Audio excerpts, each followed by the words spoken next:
Mis hermanos, somos la Misión Evangélica Reformada para Colombia y el mundo, una confraternidad de iglesias locales comprometidos con el discipulado bíblico y la plantación de iglesias locales en Colombia y hacia el mundo.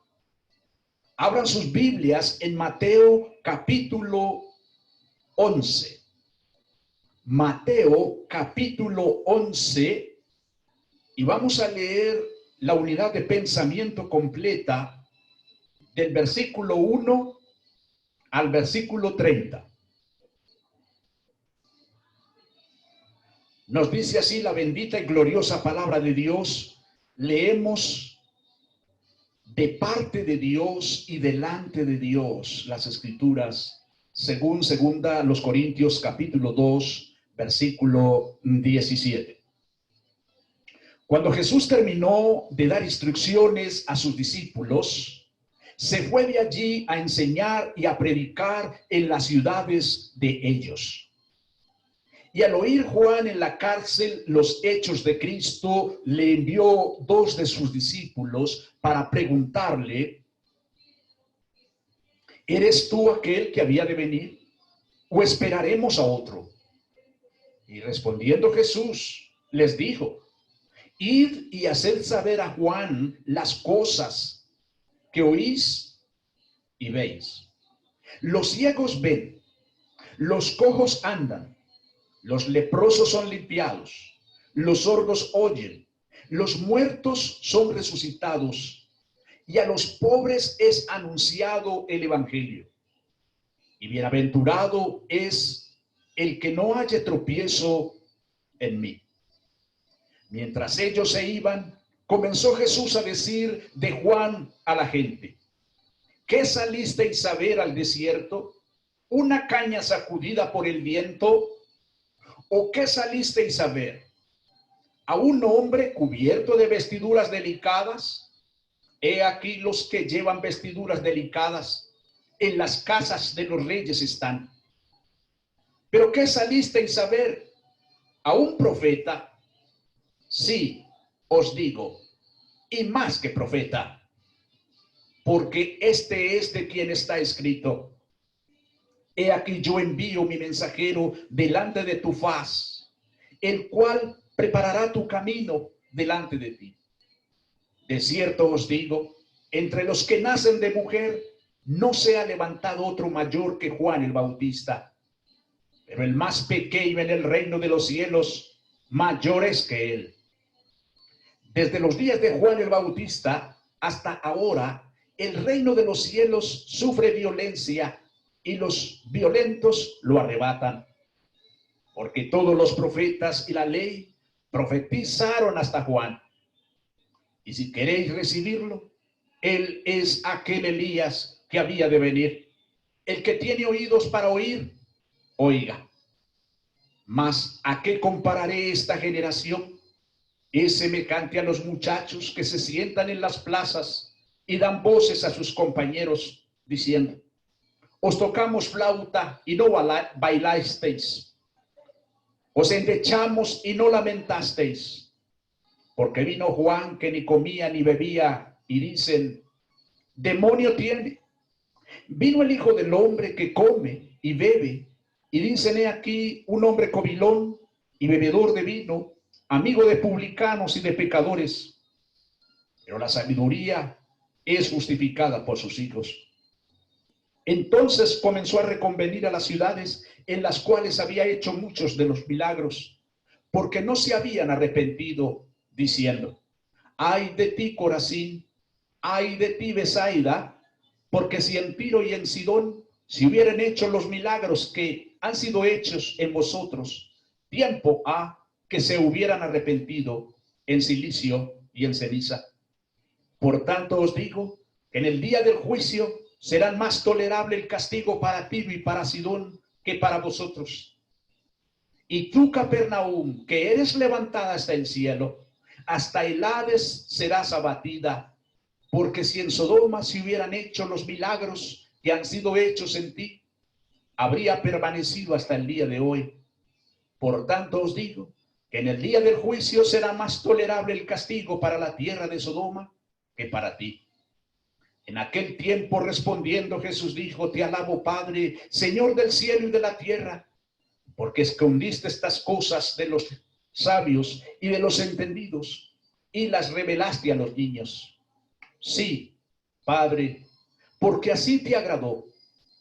Todas las cosas me fueron entregadas por mi Padre, y nadie conoce al Hijo sino el Padre, ni al Padre conoce a alguno sino el Hijo, y aquel a quien el Hijo lo quiere revelar. Venid a mí todos los que estáis trabajados y cargados, y yo os haré descansar. Llevad mi yugo sobre vosotros, y aprended de mí, que soy manso y humilde de corazón, y hallaréis descanso para vuestras almas. Porque mi yugo es fácil y ligera mi carga. Señor, una vez más, asístenos por favor. Guíanos por favor por tu Santo Espíritu que habita en la iglesia. Señor, gracias por tu palabra. Gracias por tener las Escrituras con nosotros, Señor.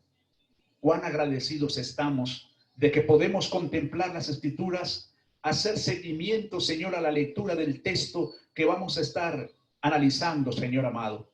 Te pedimos, por favor, que sigas asistiéndonos, oh Dios. En el nombre de Cristo Jesús te lo imploramos.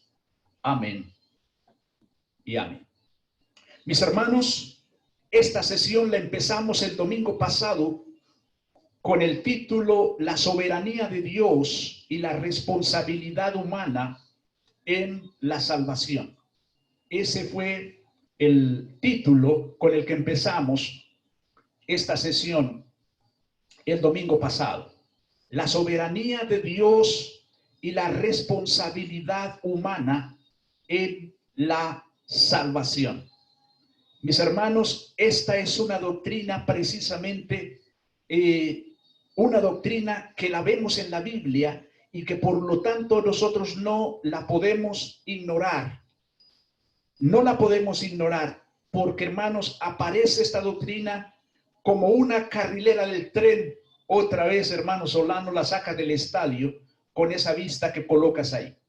¿Por qué? Porque es como la carrilera del tren que vemos los dos rieles y los vemos que avanzan y avanzan y avanzan hasta el infinito y no vemos dónde se cruzan. No podemos ver dónde se cruzan, pero aparecen juntos los dos rieles en ese sentido. Así que, mis hermanos, la soberanía de Dios y la responsabilidad humana en la salvación. ¿Por qué hemos colocado este título, mis hermanos? Bueno, porque vemos 5 grandes conceptos o ideas más bien ordenadas, que las puedo percibir en el texto. Seguramente otro predicador verá otras ideas o organizará el texto de otra manera, pero a mi manera de entender este texto aparecen 5 conceptos o ideas a desarrollar para que entendamos bien esta sesión. Mis hermanos, al haber abordado la sesión desde el capítulo 9, versículo 35 al capítulo 10, versículos del 1 al 42 de Mateo. Ahora, en el capítulo 11, Mateo nos narra unos hechos que involucran a Juan el Bautista, el precursor del Mesías prometido, el cual está en este momento prisionero. Él está preso. Pero también Mateo nos narra las advertencias a las ciudades que no se habían arrepentido en respuesta a la predicación sobre el reino de los cielos. Y por lo tanto, mis hermanos, eso nos está indicando la responsabilidad humana frente a la salvación. Pero también y de manera muy contundente, mis hermanos, Mateo nos muestra la soberanía de Dios en la salvación de su pueblo. Así que esto es lo que estaremos desarrollando, mis hermanos, en esta serie de sermones de esta sesión, porque como les vengo diciendo, no pienso correr para evacuar todo el material en 50 minutos o una hora. No pienso correr, hermanos. Mi pelea no es con el texto, sino con el tiempo. Así que voy despacio, como les he venido diciendo. Les recuerdo entonces hasta dónde avanzamos el domingo pasado. El domingo pasado iniciamos con la primera parte: el rey extiende el ministerio sobre el reino. Versículo 1. ¿Cómo fue que vimos que se extiende ese ministerio? Vimos entonces que el Señor Jesucristo envía al equipo, en primer lugar, enviando al equipo. En segundo lugar, vimos que el Señor Jesucristo visita otras ciudades. Lo seguimos viendo en el versículo 1. La segunda sesión que vimos fue esta: el rey revela el ministerio integral del reino, versículos 2 al 6. ¿Por qué lo decimos así? Bueno, lo decimos por las inquietudes de Juan el Bautista, versículos 2 al 3. Lo decimos también por las respuestas que el Señor le da a Juan el Bautista. Bueno, las respuestas que le manda a decir, porque Juan el Bautista le había enviado 2 de sus discípulos. No podemos olvidar que Juan el Bautista está prisionero. Versículo 4, las respuestas entonces que nuestro Señor le manda a decir a Juan el Bautista. Y entramos aquí, mis hermanos, a la tercera sesión, que es esta: el rey afirma la gracia de Dios y su reino a los judíos. A los judíos.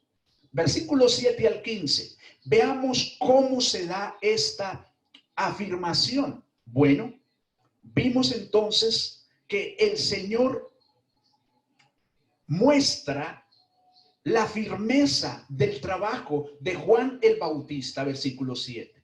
La firmeza del trabajo de Juan el Bautista.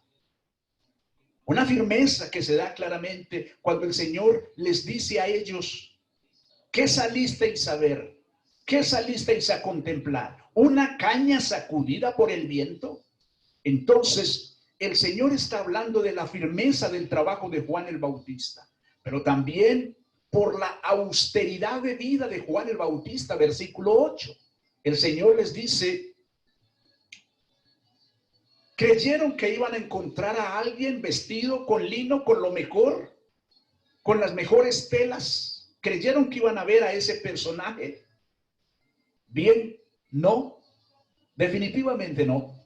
La austeridad de vida de Juan el Bautista en el desierto. Versículo 9, también vemos esa firmeza del trabajo de Juan el Bautista por la grandeza de Juan como profeta. La grandeza de este Juan como profeta. Bien interesante que el Señor dijo de Juan el Bautista que entre los nacidos de mujer no se había levantado uno mayor que Juan el Bautista. Juan había sido anunciado antes por los profetas, mis queridos hermanos, versículo 10 en la parte A. Juan sería el precursor de Cristo, versículo 10, y en la parte B. Acuérdense que nos dice allí que Juan prepararía el camino del Señor. Pero también el Señor habla de Juan algo bastante profundo e interesante en el versículo 11. El valor del reino sobre la grandeza de Juan el Bautista. Y estuvimos diciendo por qué el Señor menciona esto. Porque aquí dice: de cierto os digo que entre los que nacen de mujer no se ha levantado otro mayor que Juan el Bautista.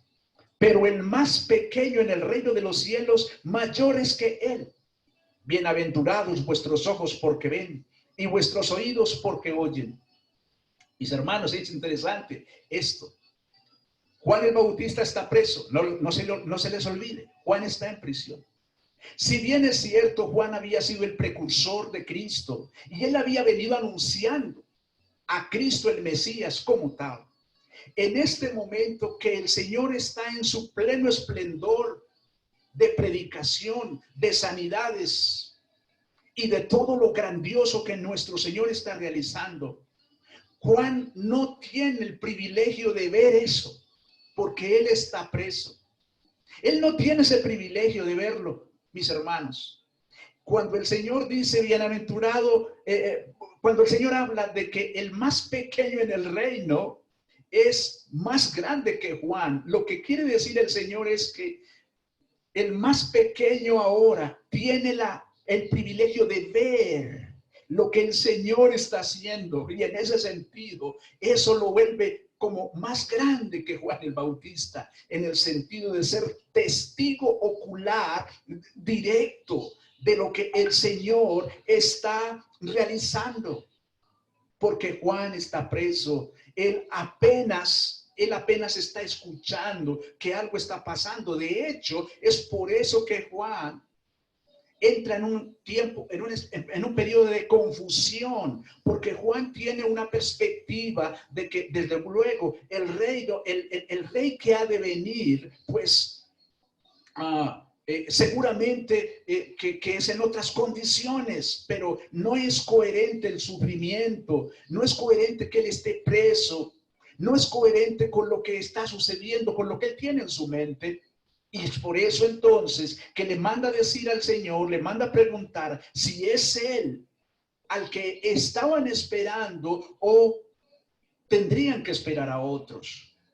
Es por eso que la manera de responder del Señor, de responderle el Señor a Juan el Bautista es, bueno, díganle que esto es lo que está pasando. Los cojos andan, los ciegos ven, los leprosos son limpiados, los menos favorecidos y despreciados se les da buenas noticias. Díganle que esto es lo que está sucediendo. ¿Saben lo que está haciendo el Señor ahí, mis hermanos? Le está citando un texto de las Escrituras del Antiguo Testamento que Juan conocía muy bien. Entonces el Señor le está diciendo, mira, esta es la evidencia que se está cumpliendo este texto. En Isaías creo que está el texto como tal. Mis hermanos, dentro de eso el Señor menciona en el versículo 12 la gran violencia que surge, que recibe el reino de Dios, mis hermanos, desde su precursor. Y es que desde Juan el Bautista, definitivamente, hay unos oídos sordos, hay unos oídos tapados al precioso evangelio. Y aquí es, hermanos, donde uno no puede comprender muy bien esta doctrina de la soberanía de Dios y la responsabilidad humana. Realmente es algo incomprensible para nosotros, pero que debemos aceptar porque lo vemos en las Escrituras. Mis hermanos, el versículo 12 nos dice, desde los días de Juan el Bautista hasta ahora, el reino de los cielos sufre violencia y los violentos lo arrebatan. El Señor aquí está mencionando algo como el uso del poder para agarrar por la fuerza, agarrar algo con agresividad, hablando de los violentos. El Señor, mis hermanos, está mencionando de arrebatar con decisión, como quien se apodera de una recompensa o botín, de tomar mediante una exhibición abierta de fuerza, es decir, no de manera encubierta o secreta. El reino de los cielos, mis hermanos, desde los profetas en el Antiguo Testamento, ahora desde Juan el Bautista, el reino de los cielos sufre la más grande persecución, mis hermanos. Sufre la más grande violencia. Y es algo que no se queda solamente allá, en Juan el Bautista. Es algo que podemos ver hoy igualmente, mis hermanos. Es que el reino de Cristo no es recibido como uno esperaría que fuera recibido. Mis hermanos, ¿se acuerdan que vimos una sesión atrás? En Mateo capítulo 10, el Señor les anunció a los discípulos la gran persecución que sufrirían. El Señor les anunció cómo debían operar, cómo debían ellos manejar el miedo, la ansiedad, el temor, precisamente porque el Señor los estaba previniendo y les estaba anunciando con anterioridad de que el reino de los cielos no sería recibido con flores, mis hermanos. El reino de los cielos no es recibido hoy tampoco como algo que sea atractivo para este mundo. Mis hermanos, el reino de los cielos sufre violencia desde Juan el Bautista hasta ahora, les está diciendo el Señor. Pero en el versículo 13, mis hermanos, vemos esa afirmación de la gracia de Dios por los judíos, mis hermanos, por lo siguiente: porque todos los profetas y la ley profetizaron hasta Juan. Hermanos, esto nos muestra el reiterado anuncio de el Mesías prometido. ¿A quién inicialmente? Al pueblo judío, al pueblo hebreo. Mis hermanos, Dios envió los profetas al pueblo judío a anunciarles el Mesías. Y esto nos muestra, mis hermanos, la afirmación de la gracia de Dios por dicho pueblo, desde luego para nosotros también. Pero vemos la reiterada gracia de nuestro santo Dios. Hermanos, piensen en esto. En la reiterada gracia, pero en la resistencia, mis hermanos, en la resistencia del hombre para recibir a Cristo, la resistencia del hombre por recibir la gracia de Dios. Hermanos, vemos esa responsabilidad humana. Otra vez, vuelvo y digo, qué doctrina tan complicada. No la podremos entender. Vemos igualmente la responsabilidad allí. Pero sigamos profundizando un poquito más. Esa gracia, mis hermanos, de Dios por su pueblo, lo vemos en versículos 14 y 15. Espero que me vayan siguiendo. Versículos 14 y 15. ¿Cómo es que se ve esa gracia de Dios por su pueblo allí? Hermanos, por el Elías prometido.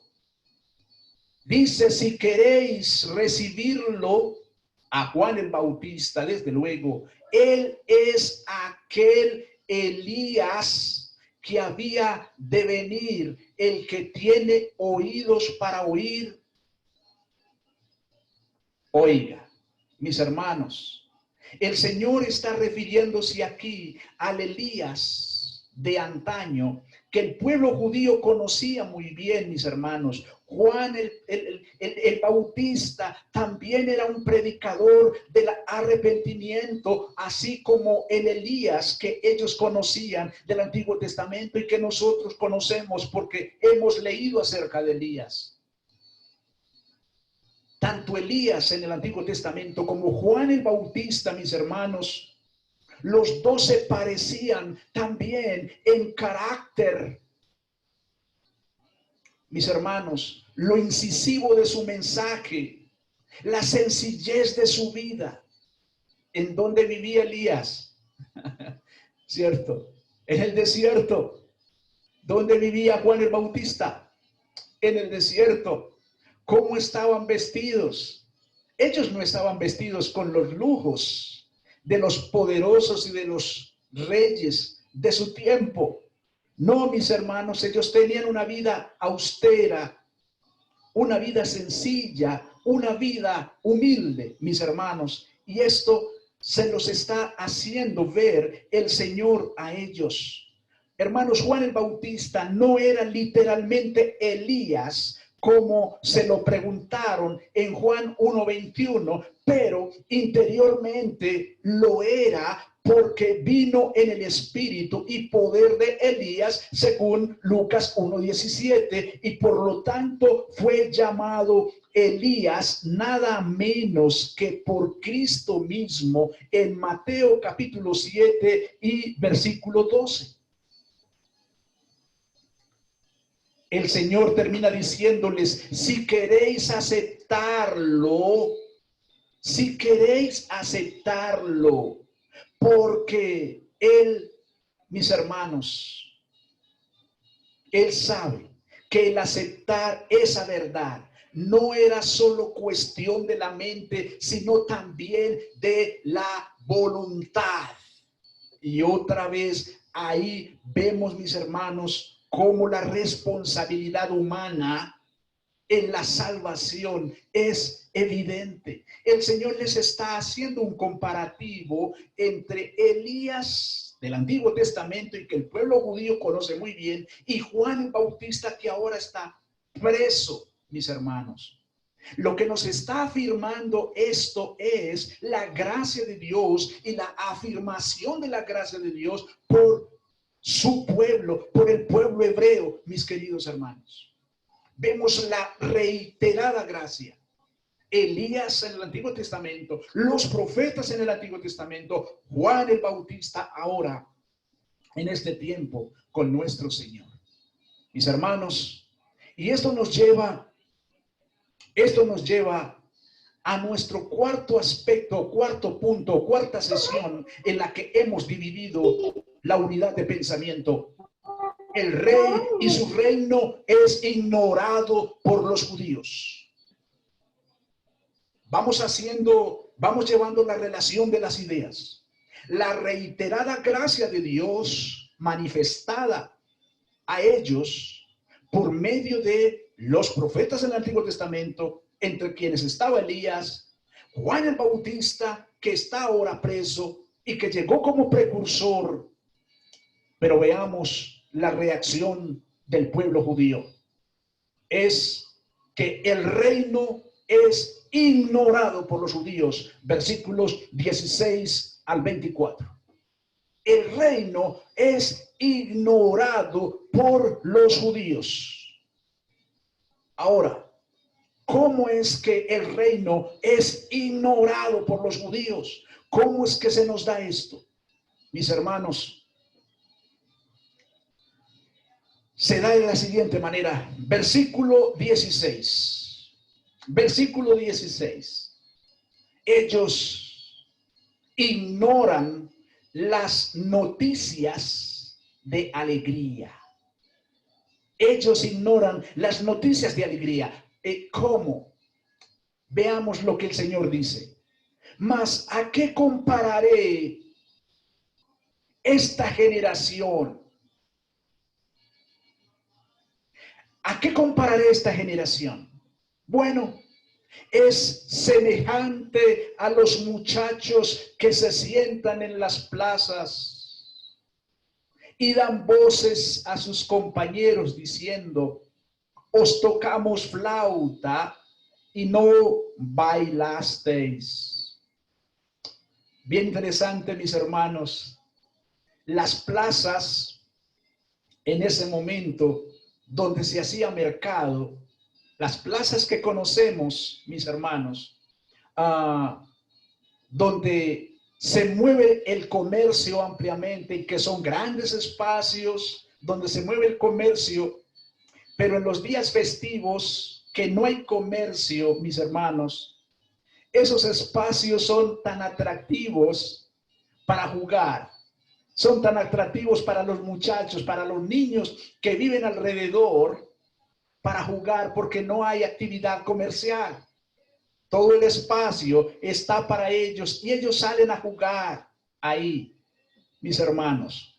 Entonces, ellos salen a jugar distintos juegos. En este caso, por ejemplo, estos niños allí salen a jugar respecto a hacer una fiesta, a tocar la flauta, Por eso nos dice el Señor, es semejante a los muchachos que se sientan en las plazas. Ellos están solos ahí jugando porque todo el espacio está para ellos. Y ellos dentro de su juego dan voces gritando a sus compañeros diciendo, bueno, nosotros tocamos la flauta, estamos jugando este juego, pero nosotros tocamos la flauta y ustedes no bailaron.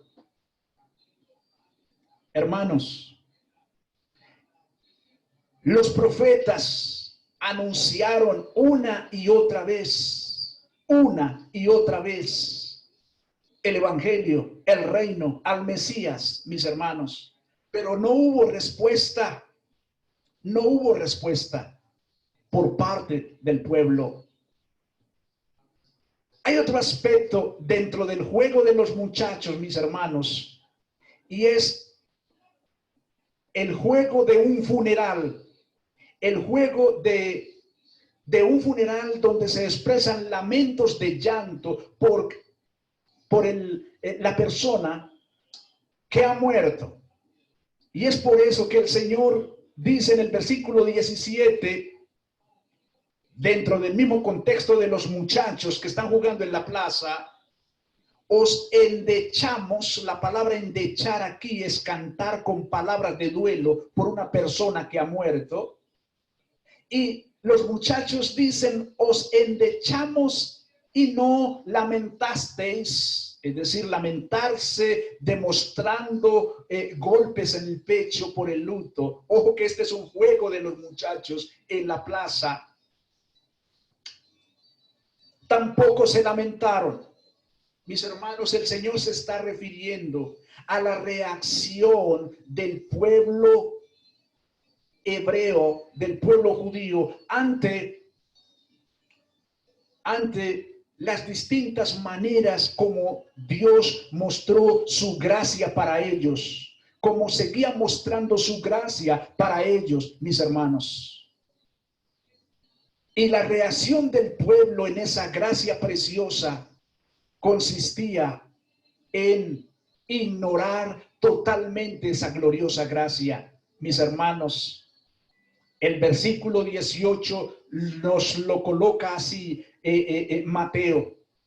Porque vino Juan que ni comía ni bebía y dicen, demonio tiene. El pueblo judío pues ignoró al precursor de Cristo. No solamente habían ignorado los antepasados de esta generación de Cristo, no solamente sus antepasados habían ignorado a los profetas de antaño, a Elías como tal, sino que la generación de Cristo ahora estaban ignorando a Juan el Bautista, y no solamente a Juan el Bautista, sino también a Cristo mismo, mis hermanos. Esta es la descripción que está haciendo nuestro Rey, nuestro Señor. Juan vino que ni comía ni bebía y dicen, demonio tiene. Pero también ellos ignoran al Mesías mismo. Véanlo en el versículo 19.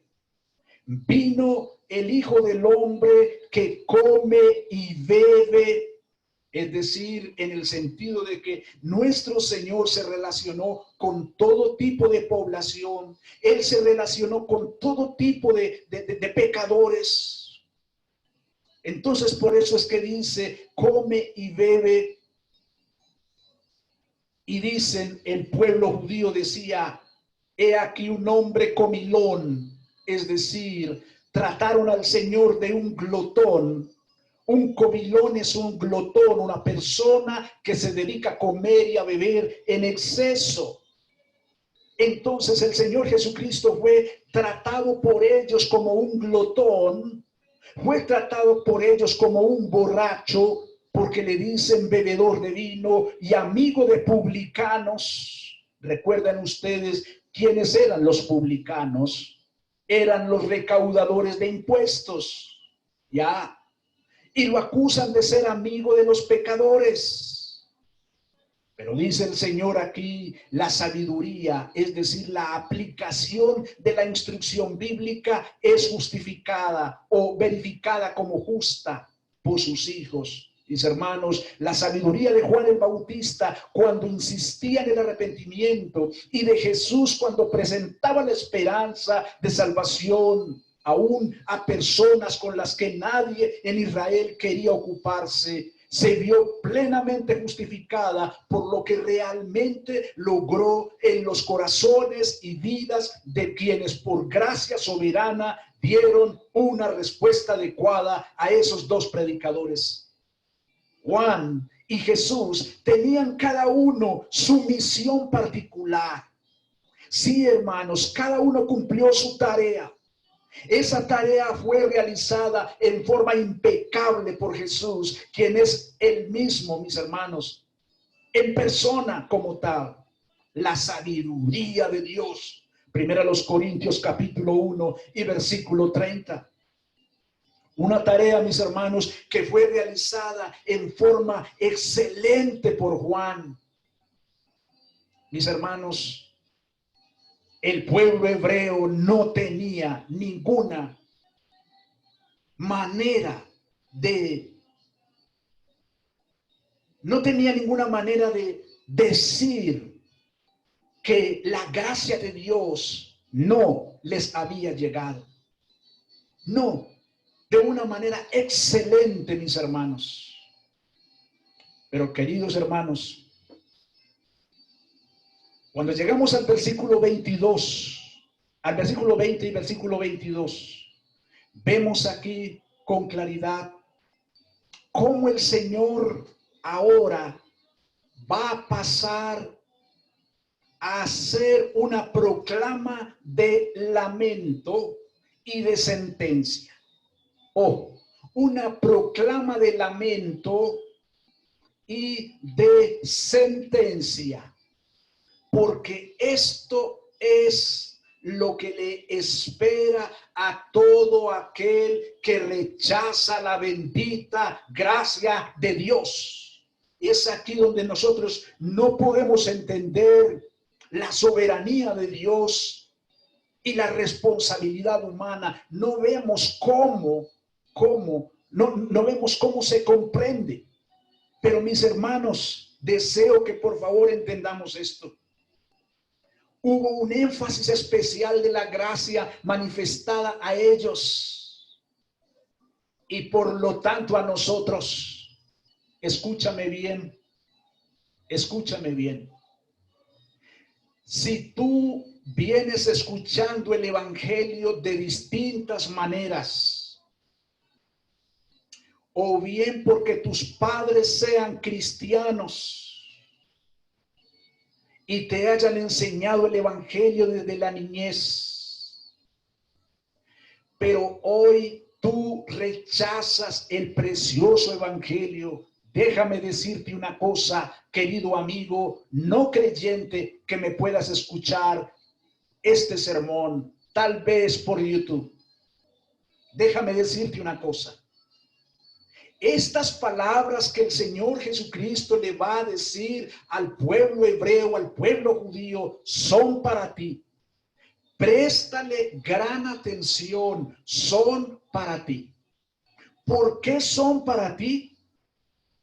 Porque el Señor nos viene mostrando la gracia de Dios manifestada de muchas maneras a su pueblo, al pueblo judío como tal.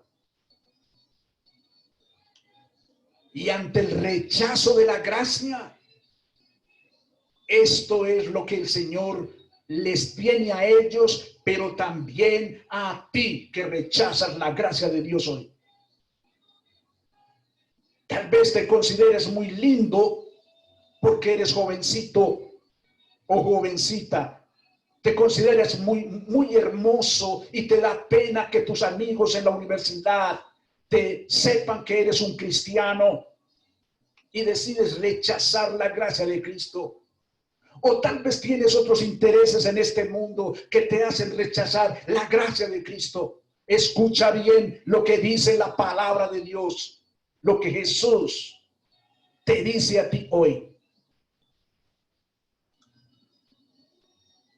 Versículo 20 dice: entonces comenzó a reconvenir a las ciudades en las cuales había hecho muchos de sus milagros, porque no se habían arrepentido, diciendo: ay de ti, Corazín. Vemos aquí un primer lamento del Señor, un lamento por la ciudad de Corazín. Cuando habla de reconvenir, está hablando de regañar, de reprender. Y cuando está hablando de porque no se habían arrepentido, él está hablando de pensar diferente, de un cambio.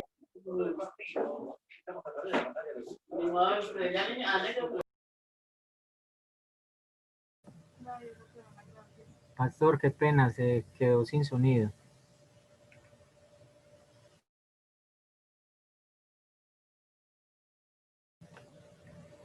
Pastor, está sin micrófono.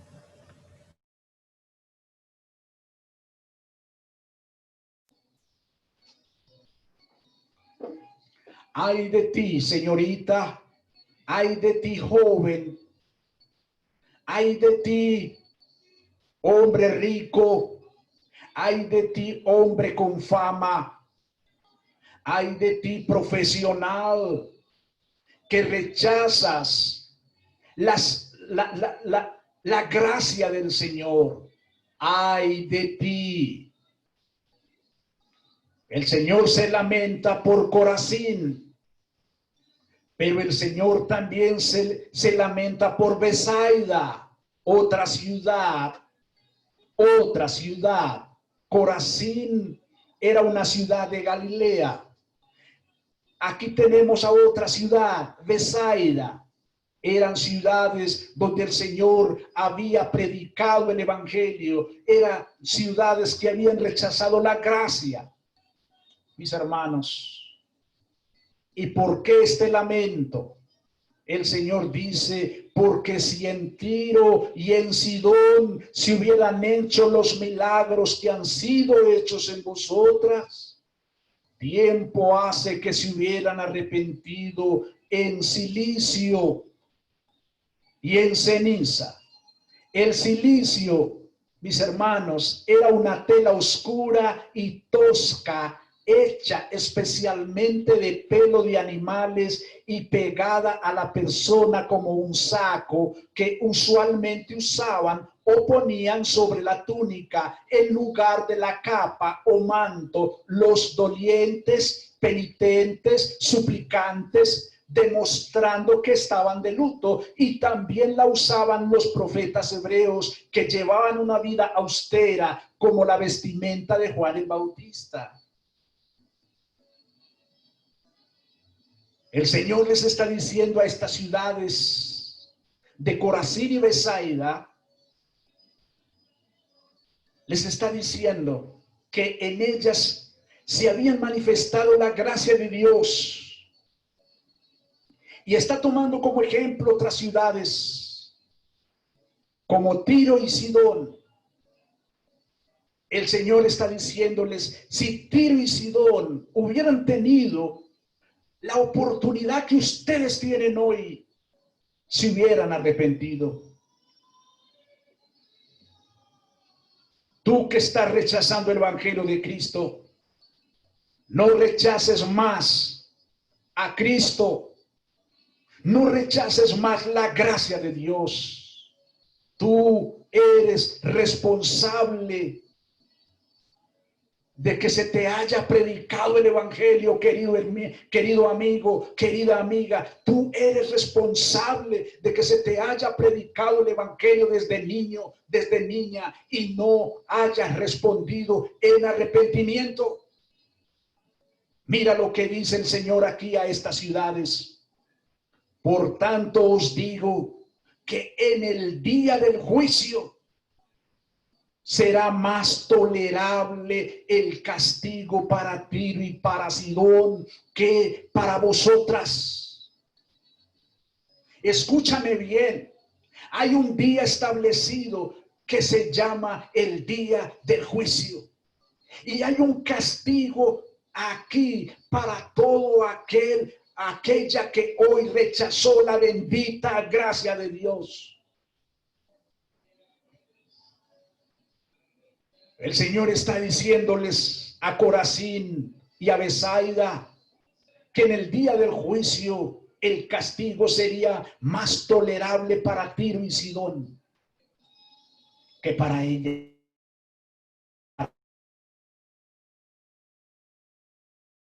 Infierno habrán distintos grados de castigo. Parece que habrán distintos grados de tormento. Parece que habrán distintos grados.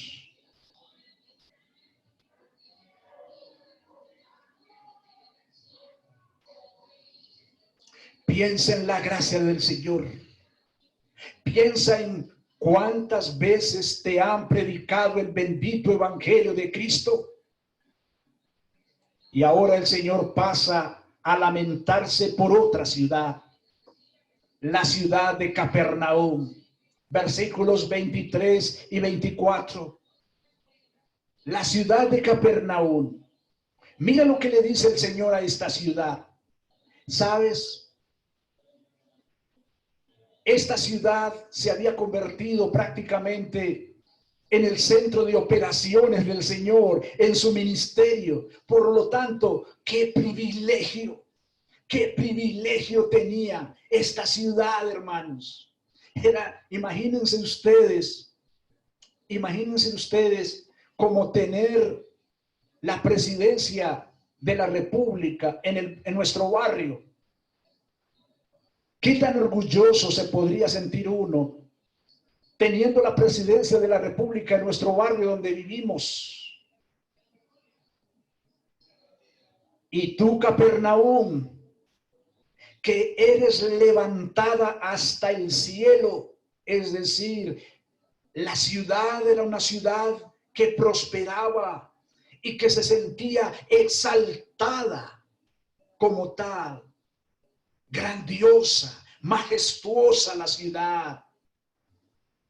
Tú, Capernaum, que eres levantada hasta el cielo, hasta el Hades serás abatida, porque si en Sodoma se hubieran hecho los milagros que han sido hechos en ti, habría permanecido hasta el día de hoy.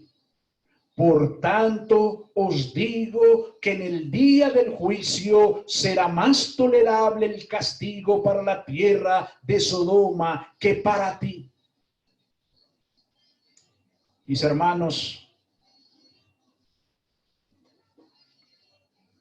el Señor está hablando de la exaltación de Capernaum, de la grandeza de la ciudad. Pero el Señor menciona aquí el Hades. Cuando nosotros vemos esta palabra en la Biblia, el Hades tiene dos connotaciones. La primera connotación es que el Hades se está refiriendo a la tumba o el sepulcro que mantiene el cuerpo de quien ha fallecido lo mantiene allí durante su muerte. Es allí el lugar donde está ese cuerpo deteriorándose, terminándose de deteriorar, y que cuando vamos a sacar los restos después de un tiempo, solo vemos los huesos ahí, nada más. Ese lugar que se llama tumba o que se llama cementerio, pero concretamente el lugar donde está metido el cuerpo del fallecido, se denomina en la Biblia como Hades. Pero también tiene otra connotación, mis queridos hermanos. Y es que aquí se refiere al mundo invisible o el lugar o estado de las almas difuntas y que ahora están en el infierno. Entonces, cuando hablamos del Hades, no nos referimos exclusivamente del cuerpo solitario ahí deteriorándose en el sepulcro. No, también el Señor se refiere concretamente al el alma donde está aquella persona que murió sin Cristo y que por lo tanto está en un lugar de tormento. Y no quisiera pasar sin antes mencionar el texto de Lucas, capítulo 16 y versículo 19. Porque quiero que te quede presente esto, querido amigo, que no conoces a Cristo porque le sigues rechazando a Cristo. Y este es el lugar que te espera si sigues rechazando a Cristo. Y voy a estar terminando con este pasaje.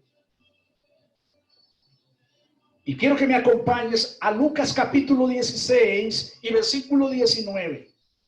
Te repito, cuando encontramos en la Biblia la palabra Hades, nos estamos refiriendo a dos conceptos que están juntos. Uno, el lugar donde está el cuerpo de quien ha fallecido. Dos, el lugar donde se encuentra el alma de las personas que han muerto sin Cristo. Escucha esto en Lucas 16 y que quien lo enseña aquí directamente es el Señor Jesucristo. Nada mejor que escuchar a quien tiene el poder sobre la muerte para hablar de lo que le espera al hombre después de la muerte, al hombre sin Cristo, al hombre que ha rechazado el evangelio glorioso de la salvación y lo que le espera después de la muerte. Escúchate, ve, quiero que te mires aquí, querido amigo, querida amiga, que te mires aquí, porque este es el lugar que te espera si no te arrepientes de tus pecados y aceptas la gracia de Cristo. Mira lo que dice. Había un hombre rico que se vestía de púrpura y de lino fino y hacía cada día banquetes con esplendidez. Había también un mendigo llamado Lázaro que estaba echado a la puerta de aquel, lleno de llagas, y ansiaba saciarse de las migajas que caían de la mesa del rico, y aún los perros venían y le lamían las llagas. Aconteció que murió el mendigo y fue llevado por los ángeles al seno de Abraham, o paraíso. Murió el mendigo y fue llevado por los ángeles al seno de Abraham. Murió también el rico y fue sepultado. Es extraño que no se nos dice que Lázaro haya sido sepultado. Y en el Hades, versículo 23, y en el Hades, ya sabes que es el Hades y los dos significados. Y en el Hades alzó sus ojos, ¿quién? El alma, desde luego, del hombre rico que había menospreciado la gracia de Cristo. Y en el Hades alzó sus ojos estando en tormento y vio de lejos a Abraham y a Lázaro en su seno, o paraíso. Entonces él, el alma del hombre rico, que se debate ahora en el infierno, en un lugar de tormento, entonces él dando voces le dijo: Padre Abraham, ten misericordia de mí y envía a Lázaro para que moje la punta de su dedo en agua y refresque mi lengua, porque estoy atormentado en esta llama. Pero Abraham le dijo: hijo, acuérdate que recibiste tus bienes en tu vida y Lázaro también males. Pero ahora este es consolado aquí y tú atormentado. Escucha bien. No sigas rechazando la gracia de Jesucristo. Este puede ser tu último día. Este puede ser tu último momento.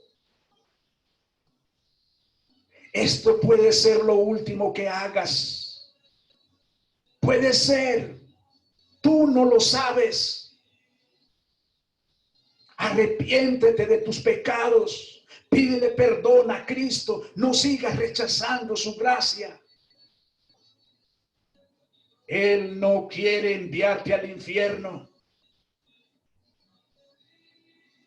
Tú eres responsable delante de Él si sigues menospreciando su bendita gracia. Mira lo que sucede aquí.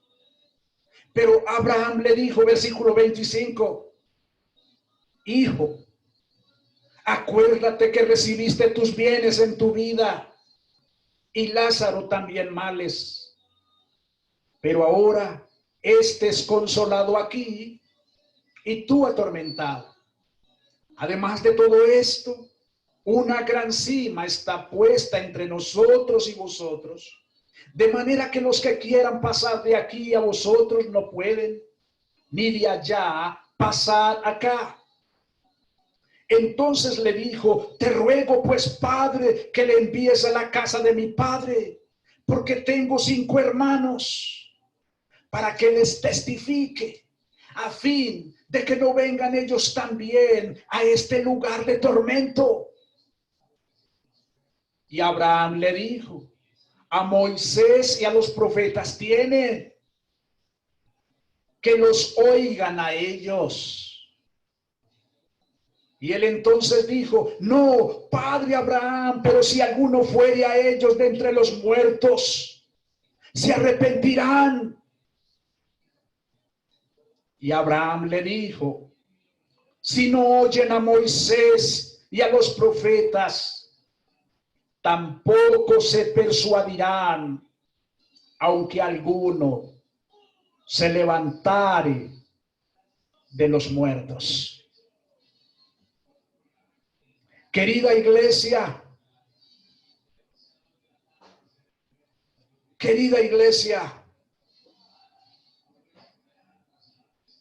me dirijo a la iglesia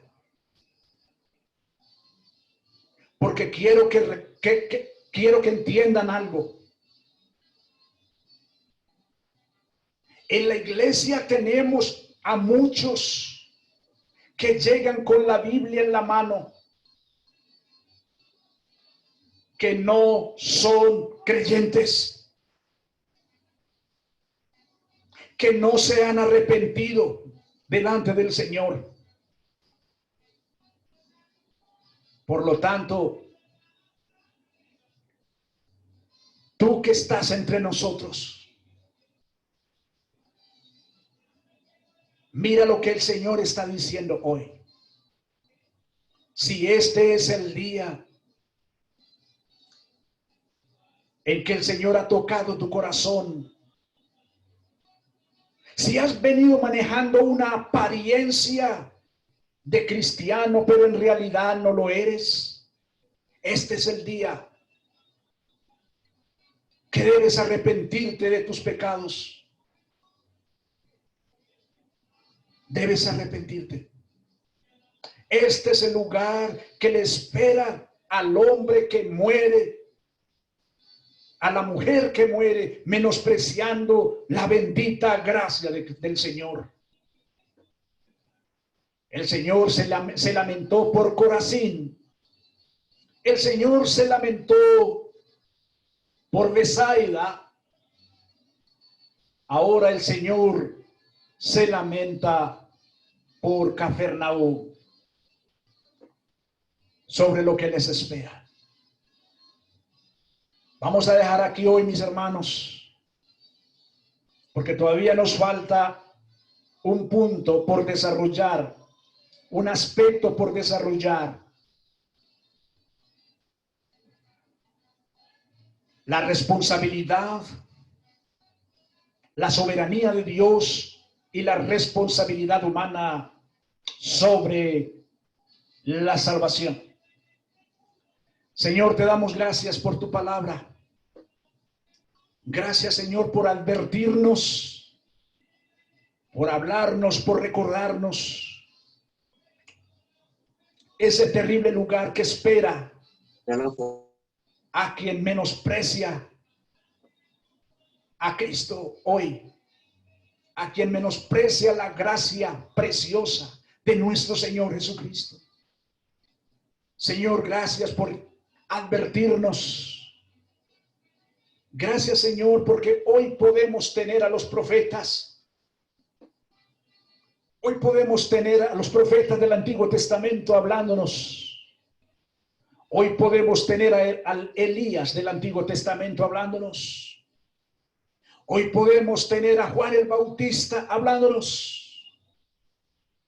Hoy tenemos a Cristo mismo hablándonos. ¿Qué más queremos? Oh Señor Dios, te suplicamos por nuestros familiares, Señor. Sé que nos angustia a todos, a toda la iglesia nos angustia, oh bendito Señor, saber que tenemos familiares, hijos, hermanos, sobrinos, padres, toda clase de familiares que hoy menosprecian la bendita gracia del Señor.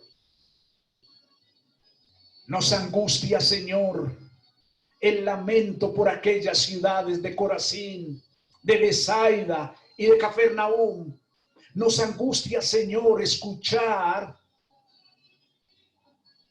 cómo, oh Dios, será más tolerable el castigo para Tiro y para Sidón que para ellas. ¿Cómo será más tolerable el castigo para Sodoma y Gomorra que para Cafarnaúm? Oh Dios santo, te suplicamos por aquellos que hoy se ven leídos en estas ciudades que menospreciaron la gracia. Te suplicamos por nuestros familiares, por nuestros conocidos, Señor, que hoy menosprecian esta bendita gracia. Señor, gracias por hablarnos. Gracias, Señor, por tu bendita gracia, por tu paciencia todavía para con nosotros, Señor. En el nombre de Cristo Jesús hemos orado y te damos gracias, Señor. Amén.